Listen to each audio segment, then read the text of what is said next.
係啊，我哋嚟到神嘅面前真係我哋真係用我有時敬拜，我哋帶住敬畏嘅心，用我哋嘅心靈，用我哋嘅誠實嚟到神嘅面前敬拜，係願一切榮耀都歸翻俾我哋嘅主就好似今日我同你要講嘅呢個信息，讓聖靈充滿教會。點樣讓聖靈充滿我哋嘅教會嚟，未開始先，讓我哋作個禱告。親愛的天父，再一次感謝主，感謝主為我哋開路，俾我哋恩典，可以翻到嚟教會，嚟到呢度，大家弟兄姊妹聚集嚟一齊嚟敬拜，獻上我哋嘅讚美，願一切榮耀都歸你主。現在一樣，仍將呢段時間交託，願主嘅聖靈充滿着我哋，高我嘅口說出神你嘅話語，帶着能力，一樣受聽嘅弟兄姊妹都係嚟到神嘅面前，領受主你嘅力量，願你嘅話語真理充滿着我哋，幫助我哋建立起我哋呢個靈命，我哋嘅信心，一切奉主耶穌名祈禱，阿們。所以今日呢個信息係取自呢個以弗所書5章18節，呢度係講到咩啊？有聖經嘅翻開以弗所書第5章18節，呢度講到不要醉酒，酒能使人放蕩，乃要被聖靈充滿，當用詩章、頌詞、靈歌彼此對說，口唱心和地讚美主。凡事要奉我哋主耶穌基督的名，常常感謝父神，又當存敬畏基督的心，彼此順服。18節到21節。弟兄姊妹，今日我哋嚟思考一個非常之重要嘅問題：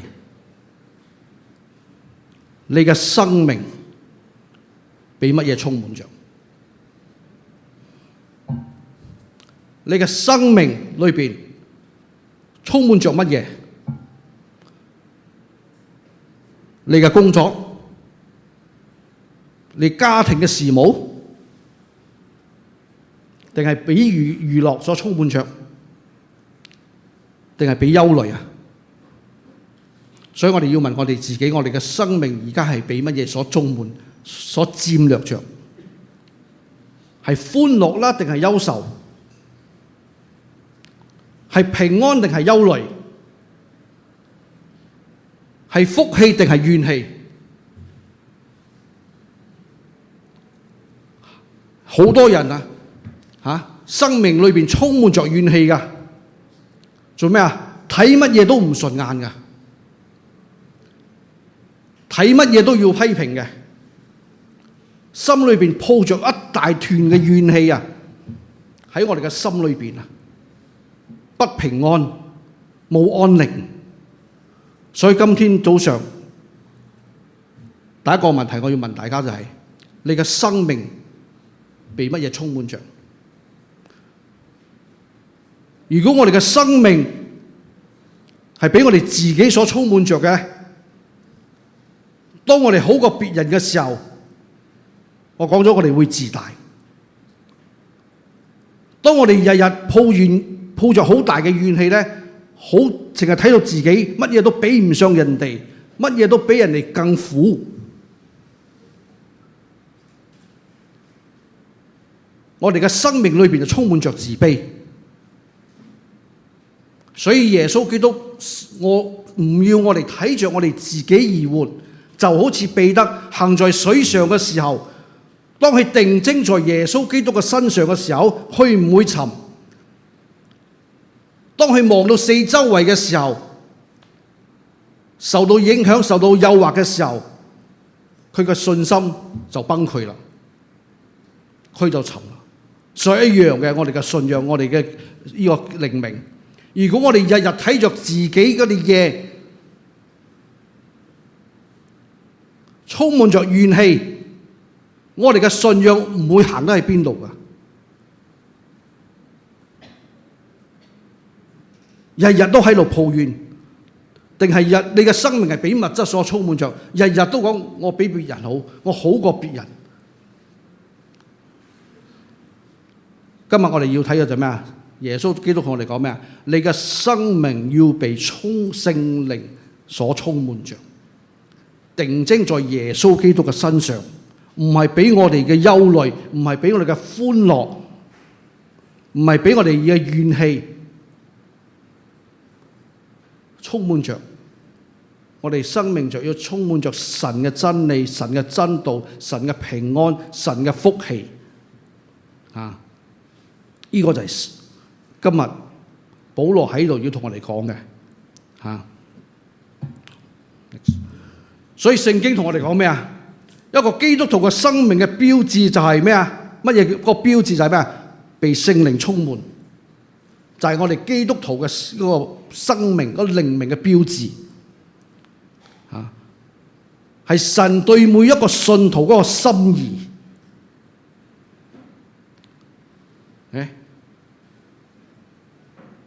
我哋嘅生命就好似一杯水，如果你入邊裝置係清水嘅話，當有試煉、有挑戰嚟到搖動你生命嘅時候，你嘅水從嗰個杯嗰邊發倒出嚟嘅係咩啊？係一個清水。係如果你嘅生命裏邊係充滿着一個污水嘅，就好似個杯充滿着一個邋遢嘅水。當呢個杯被搖動嘅時候，潑出嚟嘅係咩啊？係污水。乜嘢意思啊？個比喻，當我哋生命受到挑戰嘅時候，你仍然有個信心，仍然口中讚美神，知道神嘅美好，知道神嘅對愛神嘅人萬事互相效力。你有呢啲真理喺你嘅心裏邊，你讀過呢啲章節，你現在真係活出嚟啦，在我哋嘅生命裏邊、生活裏邊啦。所以你潑出嚟嘅都係清水。當你個杯，你嘅生命係裝住好多怨氣嘅、污水嘅、唔好嘅嘢。當你生命受到挑戰嘅時候，你潑出嚟嘅係咩啊？係污水，係邋遢嘅水。睇到嘛？好多時候，當我哋嘅生命一受到壓力嘅時候，受到挑戰嘅時候，呢個係必然㗎。我哋每一個人必然會經歷過生命生活上嘅挑戰嘅難關，一定會。甚至耶穌基督嚟到世上，道成肉身，活在呢個世上，都要受呢個試煉。40天40夜在曠野，之後受到魔鬼嘅誘惑，係嘛？耶穌基督都不可避免呢一個試煉，所以人人必有試煉。每一個我哋基督徒一定會遇到問題，在我哋嘅生命裏邊，一定會遇到挑戰。現在係睇我哋裏邊充滿着乜嘢，我哋嘅反應點樣樣，係咪真係有神嘅聖靈充滿着我哋喺我哋嘅裏邊？所以今日保羅喺度藉着呢個以弗所書嘅路裏邊提醒我哋一句：不要醉酒，乃要俾聖靈充滿。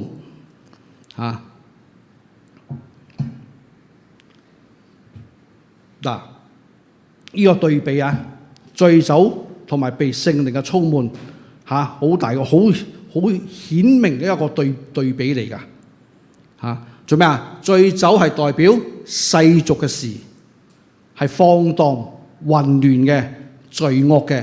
你有見過人飲醉酒嗎？有冇啊？可怕冇啊？往往飲醉酒嘅都會放蕩，做錯事不能控制。呢啲我睇得多。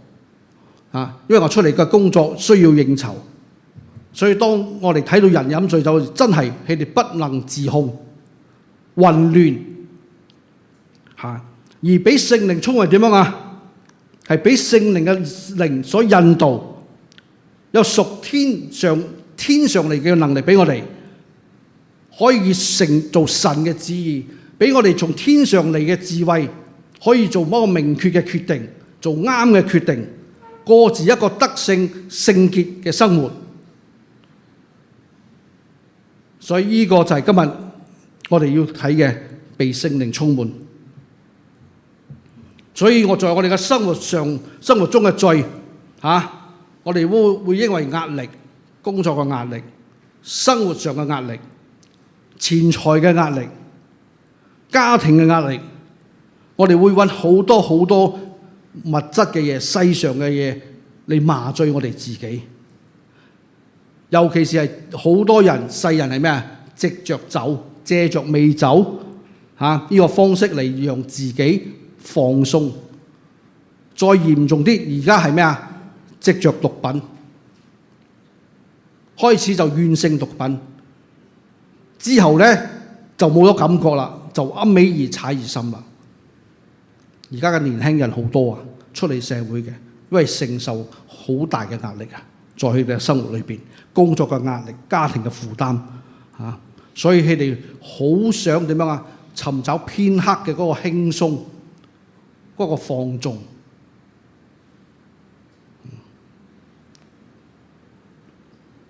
所以甚至在我哋嘅華人嘅社會裏邊每一次我哋慶祝乜嘢節，好多時候都離不開咩酒，係咪？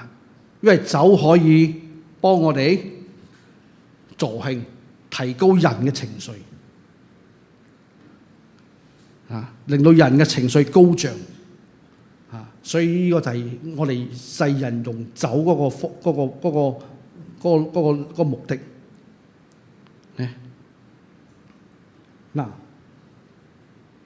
屬靈嘅咧係點樣屬靈嘅提醒喺保羅喺度叫咩喺以弗所書嘅，我哋唔係追求一時嘅放蕩，唔係追求暫時嘅快樂，我哋係要追求呢個咩長久而真實嘅充滿我哋嘅心靈喺我哋嘅心裏面一樣㗎。我哋基督徒，如果我哋嘅敬拜、我哋嘅信仰生命裏邊冇正確嗰個中心點、個焦點一樣㗎，我哋嘅信仰會空虛，會落空㗎。所以我哋要好小心呢樣嘢所以我哋嘅屬靈嘅生命係持續俾聖靈澆灌充滿着㗎所以我哋嘅生命究竟俾咩充滿俾世上嘅酒、物質嘅嘢，定係俾神嘅聖靈充滿着？我哋追求嘅只係一個暫時嘅輕鬆、暫時嘅快樂，定係一個長久充實、永恆嘅滿足？所以我哋係尋找緊霎時間嘅快感啦，定係聖靈不斷嘅充滿着我哋嘅生命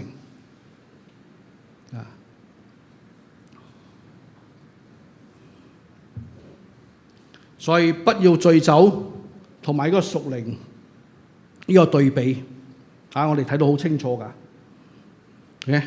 醉酒會帶嚟呢個放蕩、放縱、言語嘅失當、失控。飲醉酒嘅人肯定會亂講説話㗎，係咪我哋睇得多人際關係嘅破壞飲醉酒嘅人點樣好多個命案都係因為飲醉酒而發生嘅，好多嘅打交乜嘢事情，好多事情呢啲發生都係因為飲醉酒所引起嘅。所以飲酒會令到人放縱、言語失當、人際關係受到傷害，使人躍軌，使人無法約束。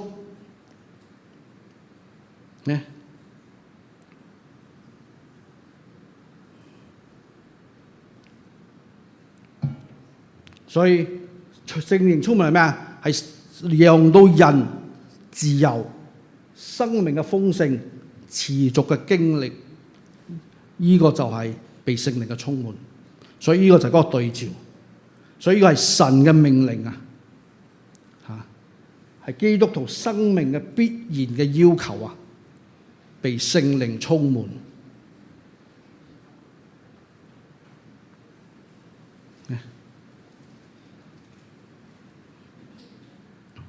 睇到嘛？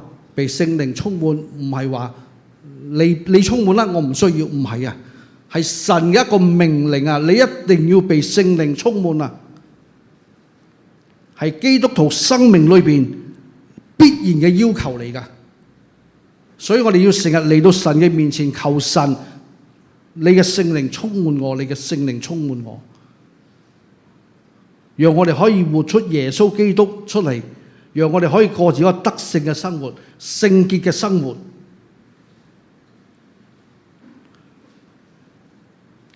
所以呢個被聖靈充滿就係我哋基督徒，好似我哋基督徒，我哋嘅人生，我哋人需要呼吸一樣啊，係一定要㗎。一個基督徒冇聖靈嘅充滿，佢嘅靈命唔會成長㗎。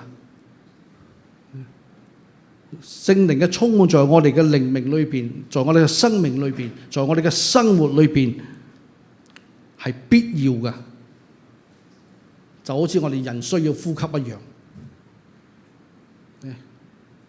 人冇呼吸就會死，靈命冇聖靈嘅充滿，冇聖靈同在係死㗎。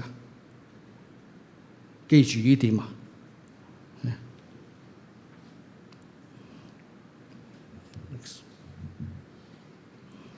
所以呢度同我哋講到咩啊？呢個係一個被動嘅經驗嚟嘅。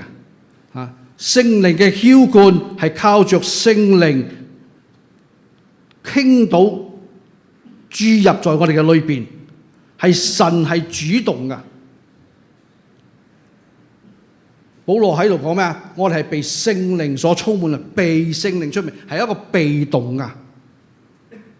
咁我哋要點樣讓到聖靈？我哋嘅靈命被聖靈充滿呢？一個方法，禱告，禱告，再禱告。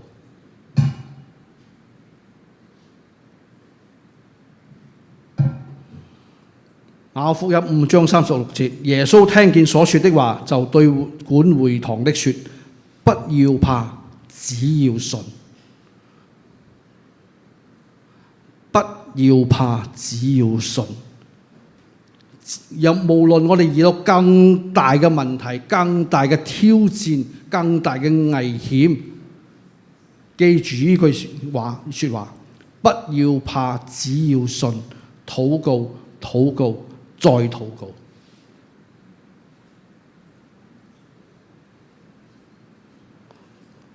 羅馬書8章26節講：況且我們的軟弱有聖靈嘅幫助，我們本不曉得當怎樣禱告，只是聖靈親自用說不出的嘆息替我們禱告。睇到嗎？好多時候我哋真係痛苦到遇到困難，我哋唔知道點樣嚟禱告啊，點樣好啊？羅馬書一節同我哋講咩啊？當你識得嚟親近神，你識得嚟禱告，禱告再禱告，聖靈喺我哋嘅裏邊會用說不出嘅嘆息為我哋禱告啊！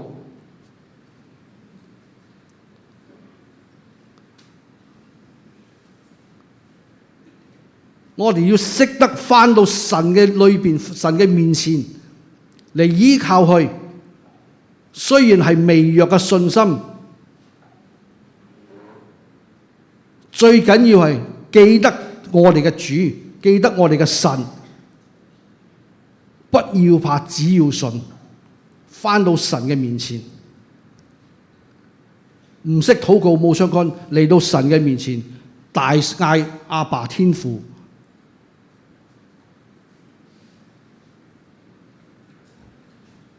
聖靈會用氣說不出嘅嘆息為我哋禱告，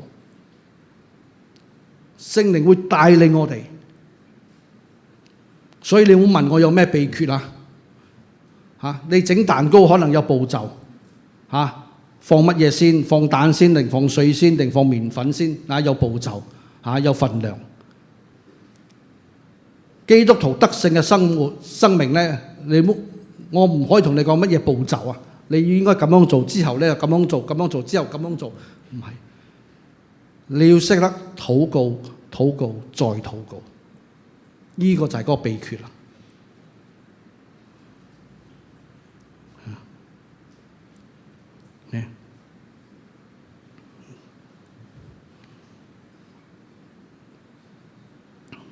跟着落嚟，被聖靈充滿係一個持續嘅狀態嚟嘅，不斷被充滿，持續嘅被充滿，唔係一時嘅經歷，唔係一時嘅快感，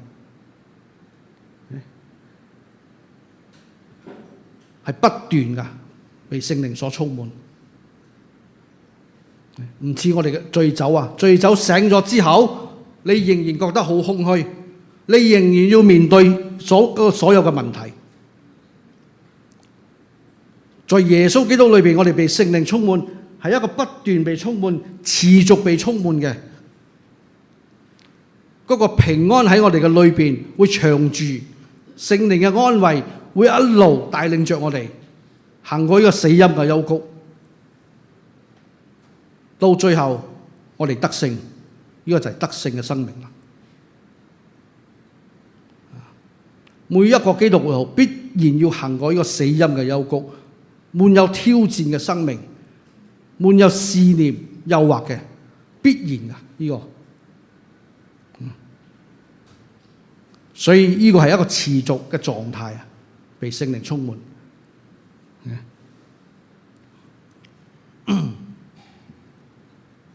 跟住落嚟，聖靈嘅充滿嘅結果係點樣啊？係有節制嘅，唔係放蕩嘅。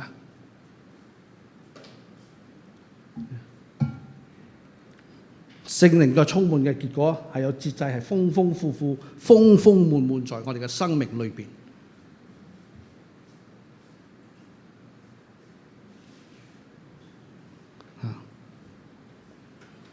係有節制嘅，在我哋嘅生命裏邊，唔係好似醉酒放蕩無約束，就好似《使徒行傳》呢度2章13到17節度講，還有人譏笑說啊，他們無非是新酒灌滿了，即係講到佢哋飲醉酒啊！彼得和11個使徒站起嚟，高聲說：猶太人和一切住在耶路撒冷的人啊，這件事你們當知道，也當側耳聽我的話。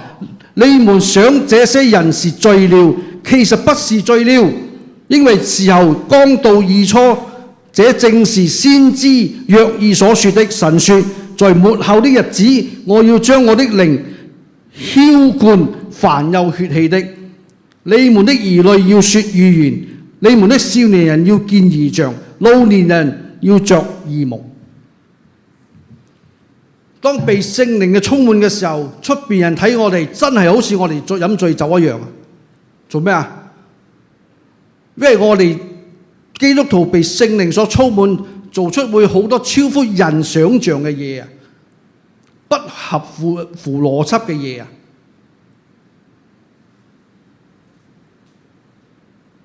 人要你行一里路，你行2里，你甘願放低你嘅身段，用神嘅愛充滿着你嚟服侍大家弟兄姊妹。冇神嘅愛，你唔會做得到噶，咁麻煩。做咩我要做啊？教會咁邋遢個廁所，做咩要我嚟整啊？如果冇神嘅愛，冇神嘅聖靈喺你裏邊，你唔會做嘅呢啲嘢。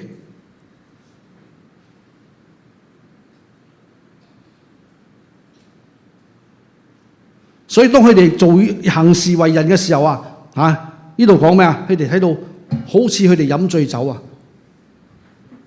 使徒講唔係啊，佢哋係被聖靈所充滿着啊。所以我哋基督徒好多時候我哋做嘅嘢，出邊嘅人意想不到噶，意料不到噶。就好似我哋飲醉酒一樣啊！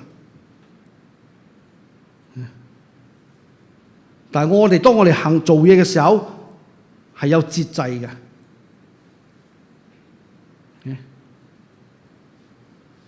因為屬靈嘅其中一個果子就係節制。等間我哋會睇到。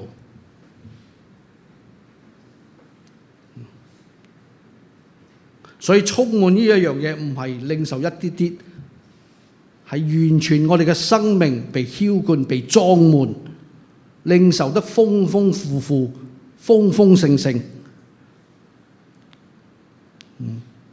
所以我哋要過住一個得勝基督徒嘅生活，就係要俾聖靈充滿。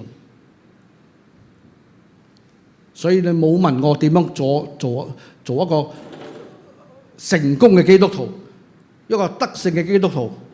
我而家同你講個秘訣就係俾聖靈充滿。點樣俾聖靈充滿？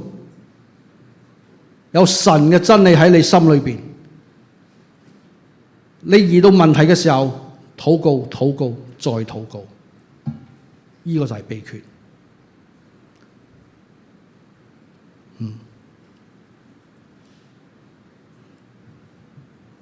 所以跟住落嚟，聖靈充滿嘅生命嘅果效，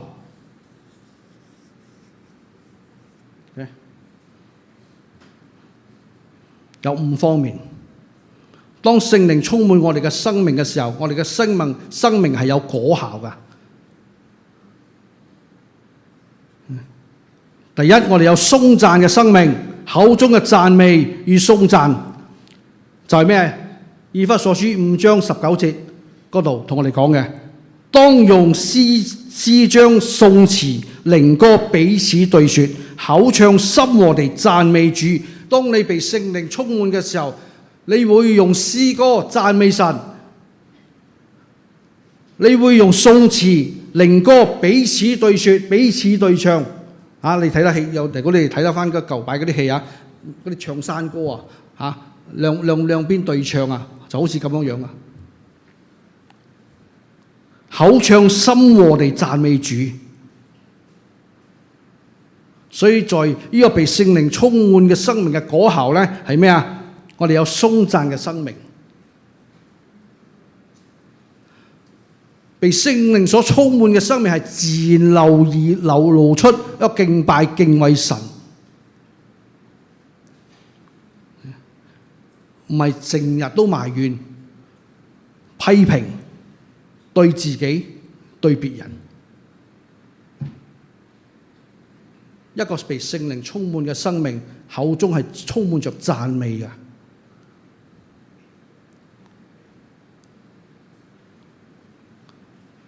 唔係日日都批評、埋怨，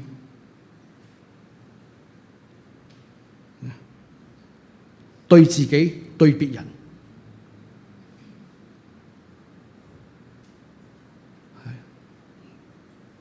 所以一個被聖靈所充滿嘅人，生命係有果效嘅，口中係說出神，永遠都帶着神嘅讚美、神嘅頌讚、感恩嘅說話。所以第一個樣嘢係咩啊？頌讚嘅生命，呢個就係被聖靈所充滿嘅果效。第二，被聖靈充滿嘅生命嘅果效，第二係咩啊？感恩嘅生命。心存感恩。第20節嗰度，凡事我哋要謝恩，體會主嘅恩典嘅豐盛，神嘅恩典夠我用，神係為佢愛嘅人要得到益處。凡事要奉我們主耶穌基督的名，常常感謝父神。在你生命裏邊，你有常常感謝父神嗎？定係你日日都埋怨神？神做咩？你對我咁唔好嘅？你對第啲弟兄姊妹咁好，俾佢哋咁生命咁豐盛，對我咁苛刻。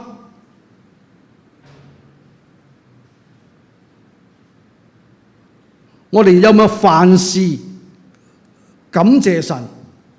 就好似頭先我哋所唱嘅詩歌，感謝神。陰天我哋感謝，天晴我哋感謝。所以呢個詩人作呢首歌非常之好啊！玫瑰好靚，不過玫瑰係有刺，會刺傷人㗎。係講到咩啊？人生有逆境又有順境。呢度講到凡事啊，凡事係咩啊？係包括埋呢個順境，包括埋呢個逆境。我哋有冇凡事嚟到神嘅面前謝恩啊？充滿聖靈充滿嘅人係唔會抱怨㗎。有神嘅真理喺佢裏邊咩啊？知道萬事互相效力，叫愛神嘅人得益處。神嘅恩典夠我用，呢啲就係神嘅真理喺我哋嘅裏邊啦。我哋嘅內心嘅深處裏邊睇見神嘅同在，睇到神嘅作為，我哋凡事感恩。所以第二個生命，聖靈被充滿就係咩啊？感恩嘅生命。甚至歌羅西書度同我哋講咩啊？無論作什麼或說話或行事，都要奉主耶穌的名，藉着他感謝父神。呢個就係聖靈喺我哋裏邊嗰個寫照啦。所以呢個感恩啊，係我哋屬靈嗰個探測嗰個 thermometer 啊，嗰個探測針嚟㗎。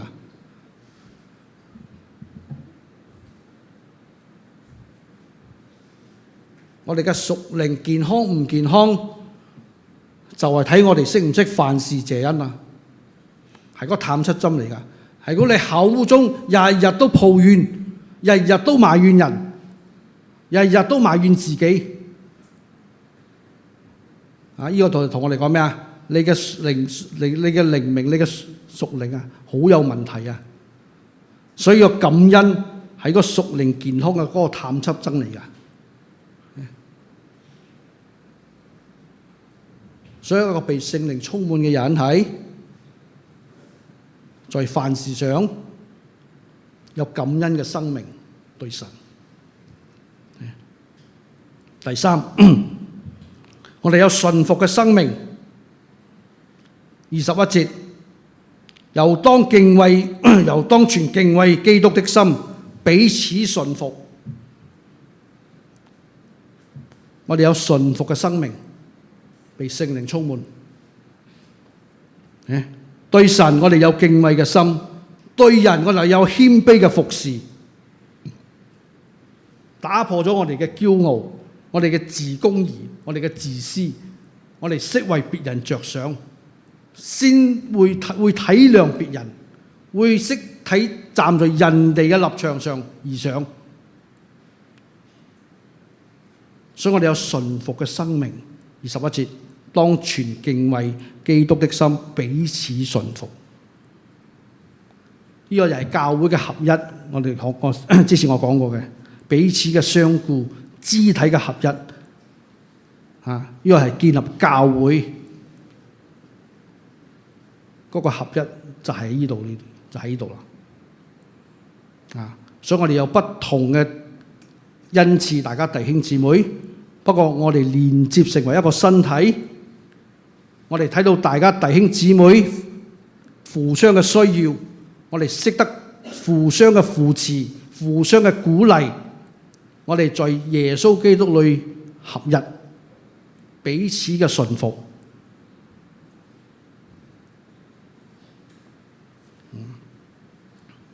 所以呢個就係咩啊？聖靈嘅充滿就係讓我哋活出，有能力活出耶穌基督嗰個樣式出嚟啦。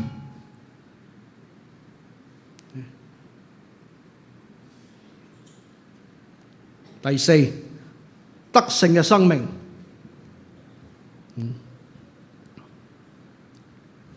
就係我哋嘅成聖。21節嗰度，讓我哋可以勝過罪惡。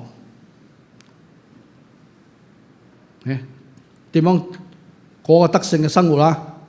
勝過第一，勝過嗰個罪惡。羅馬書8章13節，你們若順從肉體活着，必要死；若靠着聖靈治死身體的惡行，必要活着。所以我哋靠我哋在被聖靈係活出一個得勝嘅生命，勝過罪惡。第二，勝過我哋嘅軟弱。哥林多後書12章9節，他對我說：我的恩典夠你用，因為我的能力是在人的軟弱上顯得完全，所以我更喜歡誇自己的軟弱，好叫基督的能力覆庇我。睇到嘛？過住嗰個得勝嘅生活係咩啊？勝過我哋自己嗰個軟弱。我哋係靠着耶穌基督俾我哋嘅能力而活。耶穌基督藉着我哋彰顯佢嘅榮耀出嚟，藉着我哋顯出佢嘅大能出嚟。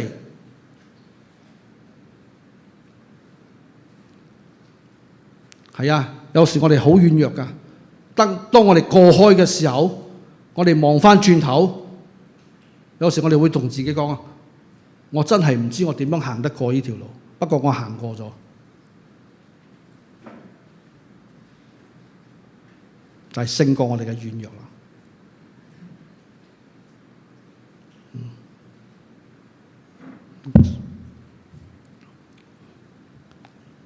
被聖靈充滿嘅生命係咩啊？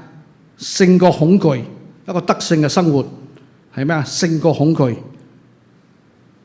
提摩太後書1章7節，因為神賜給我們不是膽怯的心，乃是剛強、仁愛、謹守嘅心。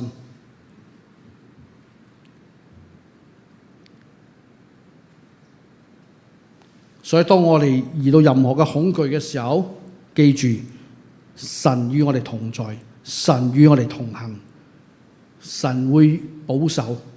所以神係俾我哋一個唔係膽怯嘅心，係一個剛強又充滿着仁愛、謹守嘅心。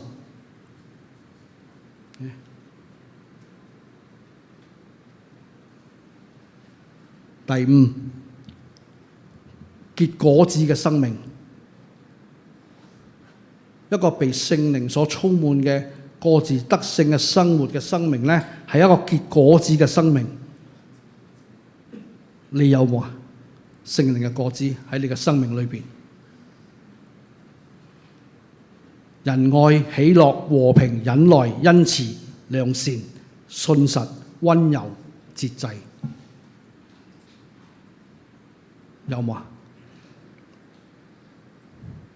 你信你要做喺基督徒1年、5年、10年，你結咗幾多嘅果子啊？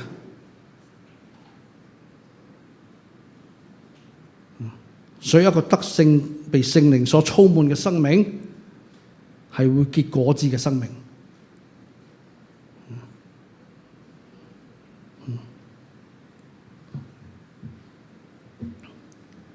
跟住落嚟咩啊？我哋如何讓聖靈天天嘅充滿？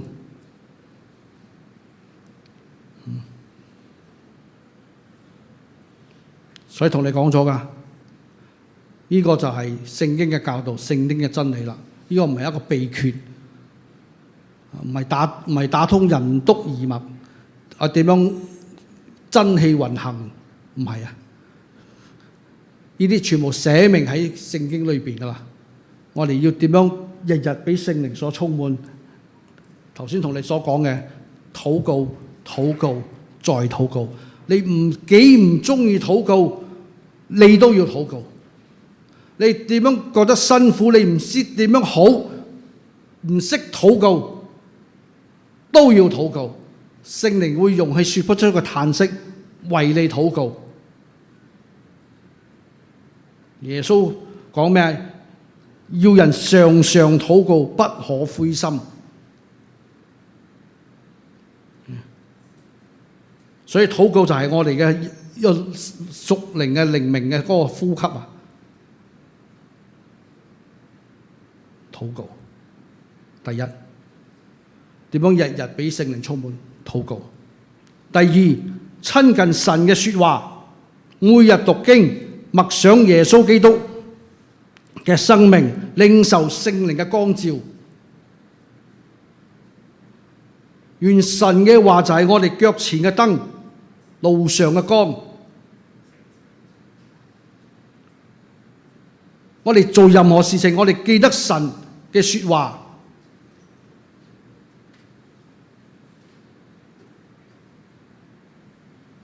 神照亮我嘅路，神帶領我，因為我有神嘅真理。藉着神嘅真理，神有賜天上嚟嘅智慧俾我，神會為我開路。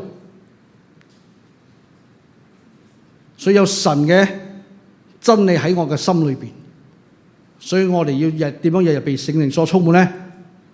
親近神嘅說話，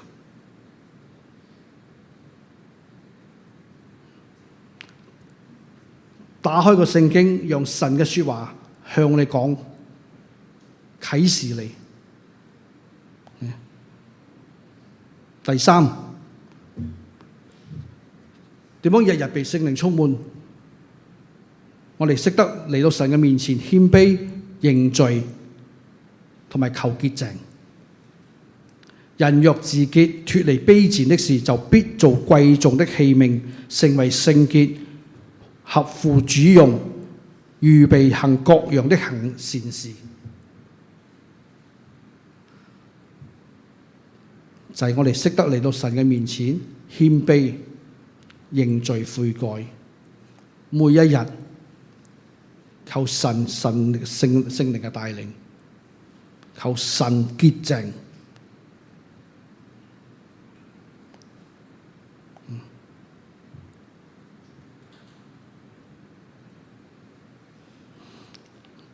所以羅馬書12章1節嗰度，我哋要將身體獻上，當作活祭，是聖潔的，俾主而用。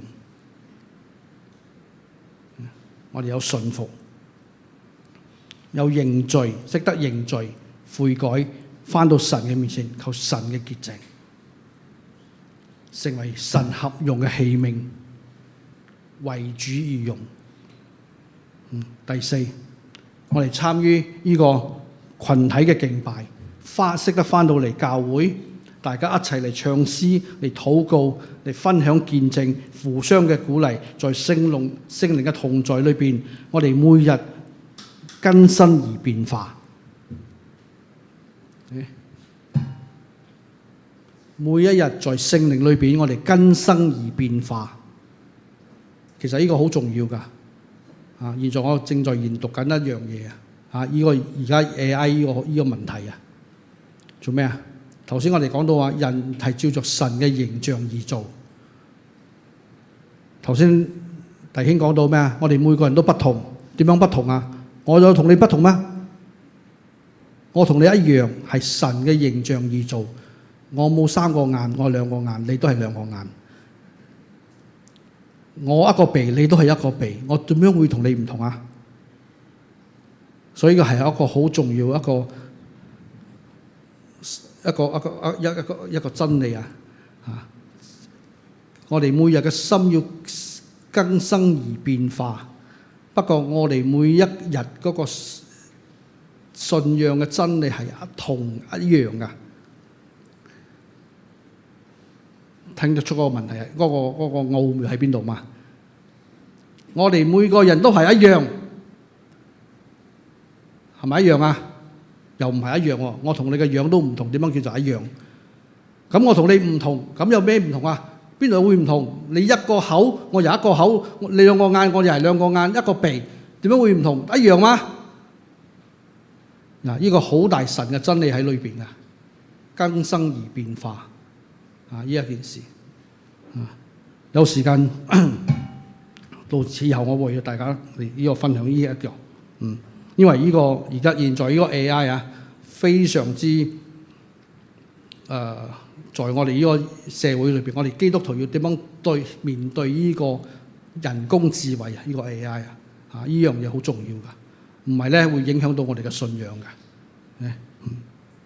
翻嚟呢度先。所以我哋要參與呢個敬拜，大家弟兄姊妹一齊唱詩、禱告、分享見證，在聖靈同在，每日不斷地被更新。第五，點樣被聖靈所充滿過而一個得勝嘅生活，就係我哋有順從，有實踐。父啊，若你願意，就把這杯灑去；然而不是成就我的意思，只要成就你的意思。我哋有順服嘅心，順服神嘅旨意。跟住我哋係點樣啊？我哋唔係用口講，我哋係用信心行出嚟，靠着信心順服。跟住我哋用我哋嘅係有行動㗎。雅各書同我哋講，所以我哋有順服裏邊，我哋有實踐出嚟㗎。